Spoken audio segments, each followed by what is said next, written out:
Hi, and welcome to Created to Create. I'm your hostess, Katie. So I'm here today with a brief update about my sock machine. So if you ordered your sock machine and it was delivered in June, Dean & Bean provided the original version of their heel forks. But if you received your machine, if it shipped out after July 1st, they had a new and improved set of heel forks that you would receive. Well, since mine came the end of June, I had the old original heel forks. So the original heel forks, they look like this. They have a weight on the end and a 3D printed body and these 3-pronged hooks for your stuff. So the heel forks, because of the long prongs and the relatively light weight, they required a lot of repositioning. Also, in my case, I have the experimental metallic filament that they 3D printed my stuff in, and it doesn't hold up to accidental incidents very well. So that one I just showed you was in great shape, but this one had been dropped on my floor and had to be hot glued back together. The casing around the weight had come off. And this one had been dropped on the floor and had to be hot glued back together because the casing came off. Now, I've been told that the traditional filament, the non-metallic stuff, holds up a lot better, but mine are already not holding up great, although some, I don't know, JB Weld or hot glue or super glue or whatever my husband used to glue it back together has held up just fine, and they've been working fine. So I decided to go ahead and order the updated ones. I also saw on their Facebook page a lot of people really liked the new ones. They had a lot of good things to say, that they were easier to use. I know that Dean & Bean said that they have more weight than the original ones do, and they have much smaller teeth. So I ordered that. It came last week while I was out of town, but that is what I have in this box to show you today. I also went ahead and ordered the Dean & Bean 3D printed sock blockers. So I have several sets of sock blockers. I think I have 3. I have the kind of a traditional blue sock blocker. Looks like that. I think I got it off Amazon. And I have another one that a friend of mine ordered from Knit Picks, and it's also blue, but just not the see-through blue. That's really the only thing different. And this is a pair of socks my mother knit me when she very first learned to knit socks. And the other pair I showed you looked like this. This was a pair that I tried to knit for my husband, but I had never knit cable, really anything before, and I didn't realize that when you knit cables, your stitch count needed to go way up because they pull in. So I did these socks with 72 stitches, expecting them to fit my husband, to find that, of course, they would not go over his heel because the cables pulled them in really tight. So I actually wound up just finishing them for myself. But that's a pair of hand knit socks there. And then I have this kind of sock blocker that I actually got at the McKinney Knittery. It's actually my favorite kind because it dries really fast. There's nothing in the middle, so it just has a lot of airflow. And I like the hook on the end. But in the summer, I don't wear a whole lot of hand knit socks, so it's not that big a deal. But in the winter, I will easily have 6 or 7 pairs of socks in the laundry every week, and I like to block them every time I wash them. So I've been wanting to collect some more sock blockers for a while. So when I saw that Dean & Bean had some and I was going to order heel forks anyway, I went ahead and added those, and I ordered the mediums, hopefully to fit my socks, and largest to fit my husband's. Just for the record, this is one of the first pairs of socks I knit on my Dean & Bean machine. I used the ribber for the cuff, then I knit the leg and heel, and then I stopped here, and I actually hand knit the toe because I just didn't want to learn to knit toes right that second. I hadn't learned it yet, so I call them my Rainbow Bright socks because they make me think of Rainbow Bright. But anyway, so in this box, I'm going to unbox my new heel forks and my new sock blockers.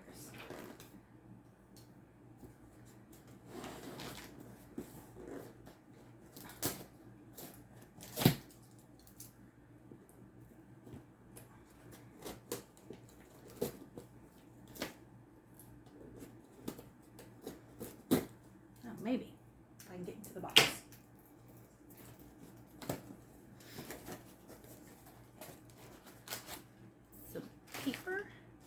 on top I have sock blockers.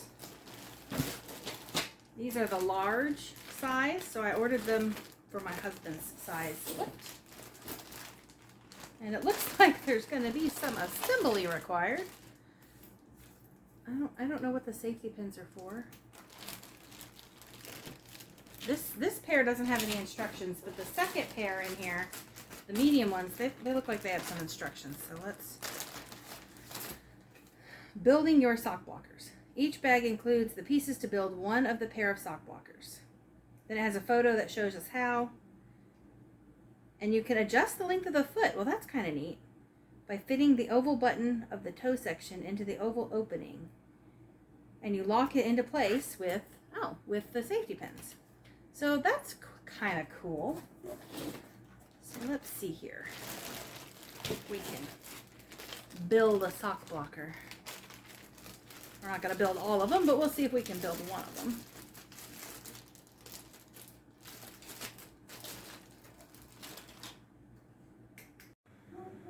All right, so we've got a little bit of a better angle to see me put this sock blocker together. This is the card that it came with that had the instructions and a picture and a QR code you could scan. So I'm going to set that right here beside my workspace. And I'm just going to see what the pieces are. It says large on it right here, which is kind of cool. That's the heel.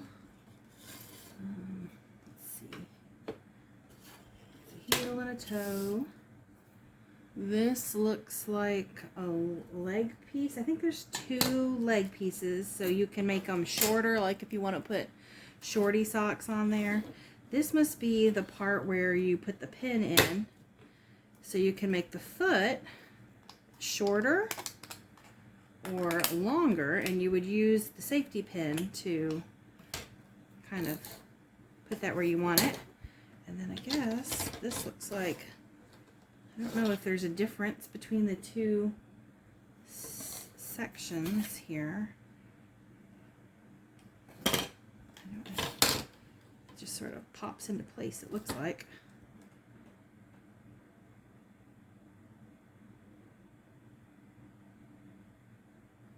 Snap in place, it says. And for my husband's socks, for sure, I'll probably just leave the long leg. No, that's not going right. Maybe it does matter. There's like these little ridges.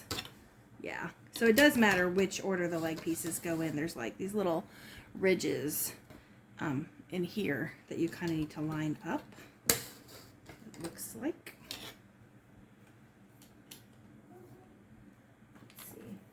Snap them into place. If I snap them, I don't see how the ridges are gonna fit. This one needs to go first because it has the spot for, I think this is the top, because it doesn't have, I think this must be the top because it's flat, and this must not be because it's not, it is grooved and not flat down here. So I'm gonna, there's lots of little plastic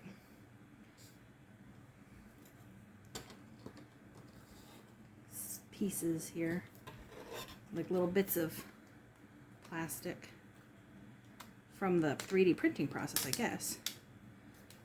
I'm not sure how to get this to snap into place. Oh, here we go. Here we go.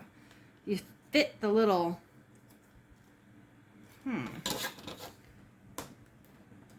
Well... I don't want to break it, so I'm trying not... I don't want to push on anything too hard, but I think this should snap. Oh, there we go. Sorry. It's just plastic, so I don't want to be too rough with it. But there it went. Then this side, do the same thing. You kind of put, so you put the little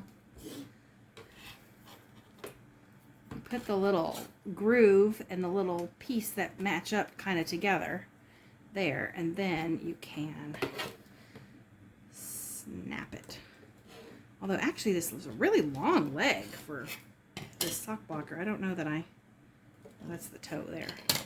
But that makes a really long leg. I'm not really sure I need a leg quite that long.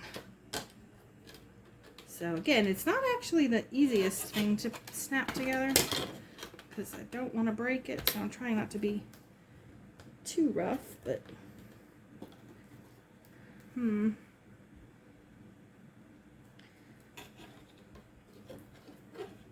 just needs to snap right there.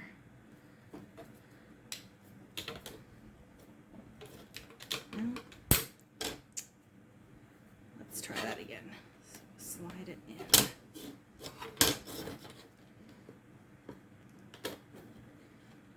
So it is taking me just a minute to do here. It doesn't want to snap into place on this other end.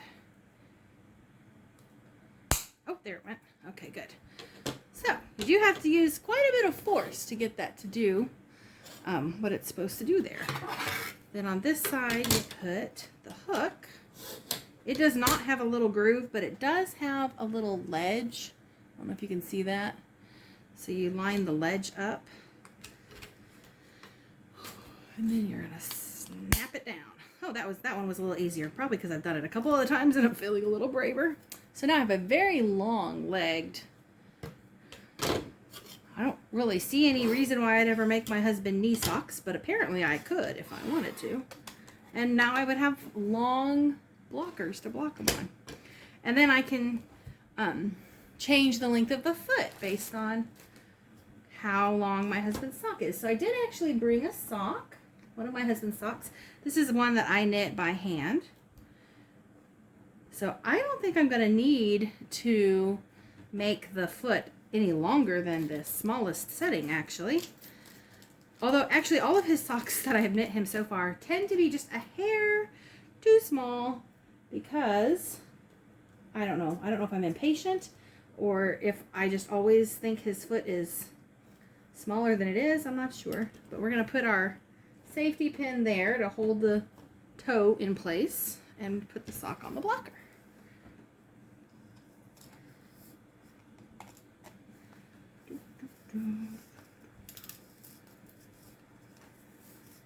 So the edges of the plastic are fairly smooth. They're snagging a little bit, but oh, that's going to make a much nicer shape sock than what I've been doing heretofore, which is just squeezing my husband's size sock onto my tiny me size sock blockers.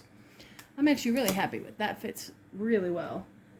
So you can see I got the other sock here. If I put it on my regular sock blockers that I have for my socks, which is the only size I actually have, even though I have 3 different sets of them, this is how they would be normally blocked. It is not nearly so nice as the new large size Dean & Bean sock blockers. I like that. One thing somebody told me once was you could put your sock blocker for medium-sized feet upside down, but I always found that this was actually too long in the foot for my husband's socks and didn't work well. So I'm really happy to have a set of sock blockers that I will be able to use for him. And I did buy 2 of these, so I'm actually going to put together the medium size and come back and we'll look at the difference in the large size and the medium size. So here I've gone ahead and assembled the first medium size sock blocker. Again, it has a nice, really long leg. I could probably block knee socks on this for myself. It actually was a lot easier to put together than the large one. I don't know if that's just because I already put one together and I was a little more confident about what I was doing, or if it's smaller and that makes it easier. I'm not sure. But again, you've got the M. I love the little D&B logo. That's super cute. And again, I have the adjustable foot size. So I'm going to try out a pair of socks that are my size. And again, I think that the smallest foot size is probably going to be fine for me. So I'm going to go ahead and put in my little safety pin latch here to hold it together.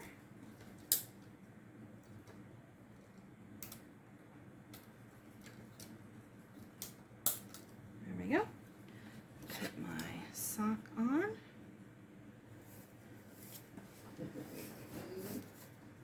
again, I really find the edges are pretty smooth. I'm not really having a lot of snagging or anything, so that's good. Although for some reason I'm having, here we go, a hard time finding the heel. But no, look at that. That's going to be beautiful. So this is, I wear a women's size 9 shoe. So this is the medium size sock blocker, which is what Dean & Bean recommended for my size shoe. My husband wears a men's 12 to 13. This is the difference in size, the men's from the women's. I guess I could put his sock back on there so you can see them both. So I'm kind of surprised that the sock blockers fit my socks on the smallest setting. I kind of thought I would need to expand the foot. But I have 4 sons whose feet range in size from, I think, a men's 3 or 4, all the way up to, I think one of my sons is already about as big as his dad, maybe a size 12. So this way, if their feet get bigger, I can actually extend my large sock blocker to block socks of pretty much all sizes in my family. I don't see, I mean, I probably have the smallest foot. I don't see anybody having a smaller one. So again, you can kind of see the difference in the size here between the 2 sock blockers. This is the medium. This is the large. The sock blockers come color coordinated, so all their mediums are green, all their larges are yellow. Somewhere I have printed off their website a colored table that shows you what size everything is. But I am really happy with my new Dean & Bean sock blockers. I love that they have a hook so I can hang them to dry in my laundry room. I like that they have adjustable leg lengths. I'm probably just going to leave mine long because it doesn't bother me. And even if I don't really need it that long, it won't hurt anything. And it did kind of stress me out a little to be popping them in and out. But you could make them shorter if you wanted to, or probably put them together and take them apart.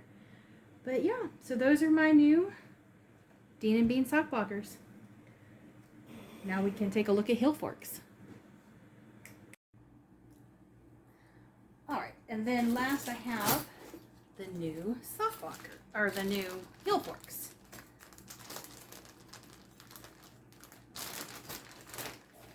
So right away I can tell the weight is much heavier. And I just decided to order the traditional filament in black because the sock blockers say Dean & Bean. It probably isn't coming out the right direction on the video. On them in what's a kind of a shiny blackish look. So I just ordered just plain black weights. But I can already tell that they are definitely quite a bit heavier than the old ones. Here's a side-by-side comparison for you. The old ones compared to the new ones. So the new ones just have 2 shorter prongs. The old ones have these 3 much longer ones. And these are definitely heavier. So that's supposed to help you not have to move them as much when you're making a heel. So here's another one. They're very pretty. I like the design. And one more.